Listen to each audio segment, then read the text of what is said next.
ඔයා කවදා හරි ලොකු දෙයක් සැලසුම් කරලා ඒත් ඒ වෙනුවෙන් මොකුත් කරන්න නැතුව ඉඳලා තියෙනවද? මෙහෙම වෙන්නේ ඔයා කම්මැලි නිසාම නෙමෙයි. ඔයාගේ සිහින ලුහුබඳින එක වළක්වන යම්කිසි ස්නායු විද්‍යාත්මක චක්‍රයක් ඔයාගේ මොළය ඇතුලේ ක්‍රියාත්මක වෙනවා.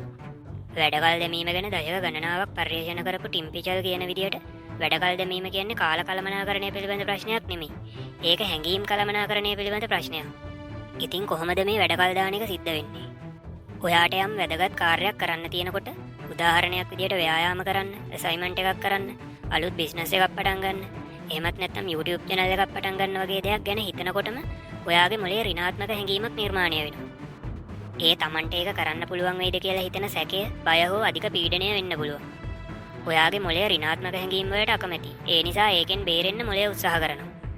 එතකොට ඔයා ෆෝන් එක චෙක් කරන්න, වෙන පොඩි වැඩක් කරන්න වගේ දෙයකට පෙළඹෙනවා. එතකොට අර බය හෝ පීඩනය නැති වෙලා ඔයාට සැනසීමක් දැනෙනවා. මේකේ තියෙන භයානකම දේ තමයි මේ මොහොතේ දැනෙන සැනසීම ඔයාගේ මොළයට ලැබෙන රිවෝඩ් එකක් වගේ. මනෝවිද්‍යාවට අනුව යම් හැසිරීමකට රිවෝඩ් එකක් ලැබෙනකොට ඒක නැවත නැවතත් කරන්න මොළය පුරුදු වෙනවා. මේක අවොයිඩන්ස් ලූප් එකක්. ඒ කියන්නේ මගහැරීමේ චක්‍රයක් නිර්මාණය කරනවා. ඔයා ටිකක් අපහසු කාර්යයකට මුහුණ දෙනකොට ඔයාගේ මොළයේ පද්ධති දෙකක් පාලනය ලබා ගන්න සටන් කරනවා. පළවෙනි එක අමිග්ඩලා. මේක මොළයේ අනතුරු ඇඟවීමේ පද්ධතිය. මේක යම් කාර්යයක් බියජනක විදියට දකිනකොට මේක අනතුරක් මෙතනින් පැනලා යන්න කියලා ඔයාට කියනවා. ඊළඟ එක ඩෝසල් ඇන්ටීරියර් සින්ගියුලේට් කෝටෙක්ස්.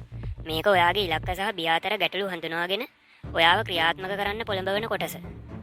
ප්‍රීෆ්‍රන්ටල් කෝටෙක්ස් එකත් එක්ක එකතු වෙලා අමිග්ඩලාගේ බය පාලනය කරනවා. ඔයා වැඩක් කල් දානකොට අමිග්ඩලා පද්ධතිය දිනනවා. මේකට කියන්නේ අමිග්ඩලා හයිජැක් එකක් කියලා. ඔයා මේ විදියට නැවත නැවත වැඩ කල් දානකොට වැඩ කල් දැමීමට අදාළ ස්නායු මාර්ග ශක්තිමත් වෙලා වැඩ කල් දාන එක ඔයාගේ සාමාන්‍ය ස්වභාවය බවට පත් වෙනවා. ඉතින් කොහොමද මේක හරිගස්සන්නේ?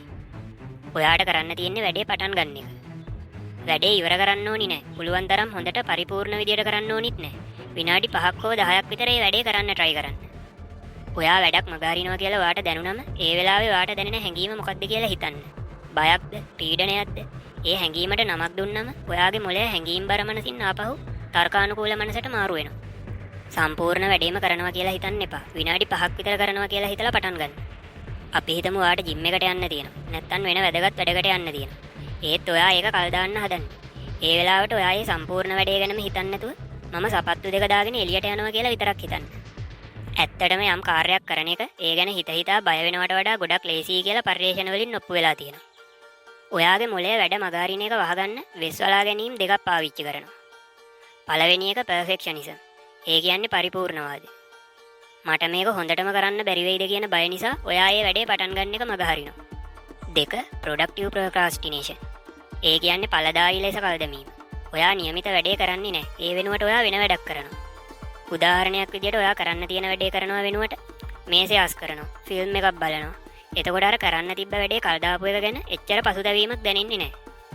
මතක තියාගන්න. ඔයා මගහරින්නේ වැඩේ නෙමෙයි. ඒ වැඩේ නිසා ඔයාට දැනෙයි කියලා ඔයා හිතන අප්‍රසන්න හැඟීම තමයි ඔයා මගහරින්නේ. ඒත් ඔයා කොහොම හරි මේ වැඩේ පටන් ගත්තොත් ඒ අප්‍රසන්න හැඟීම නැති වෙලා යනවා.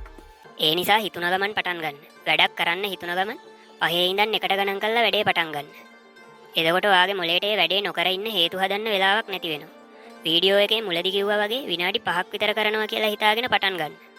එහෙම හිතලා පටන් ගත්තම ගොඩක් වෙලාවට විනාඩි 5 ඉවර වුණත් ඔයාට වැඩේ දිගටම කරගෙන යන්න හිතෙනවා. අනිත් දේ තමයි ඔයා මේ වැඩේ කොහොම හරි පටන් අරන් ටිකක් හරි කරා කියන්නේ ඔයා මේ වැඩේ ඉවර කරනකම් ඔයාගේ මොළය ඔයාට කරදර කරනවා. මේකට තමයි සිගානික් ඉෆෙක්ට් කියන්නේ. අපේ මොළය කැමති නැහැ බාගෙට ඉවර කරපු වැඩ තියාගන්න. ඒ වැඩේ ඉවර කරනකම්ම මොළය දිගින් දිගටම අපිට ඒක මතක් කරලා දෙනවා. මතක තියාගන්න. වැඩක් කරන එක නෙමෙයි අමාරු. පටන් ගන්න එකයි අමාරු. ඒ නිසා තමයි වැඩක් පටන් ගත්තා කියන්නේ ඒ වැඩෙන් භාගයක් ඉවරයි කියලා කියන්නේ.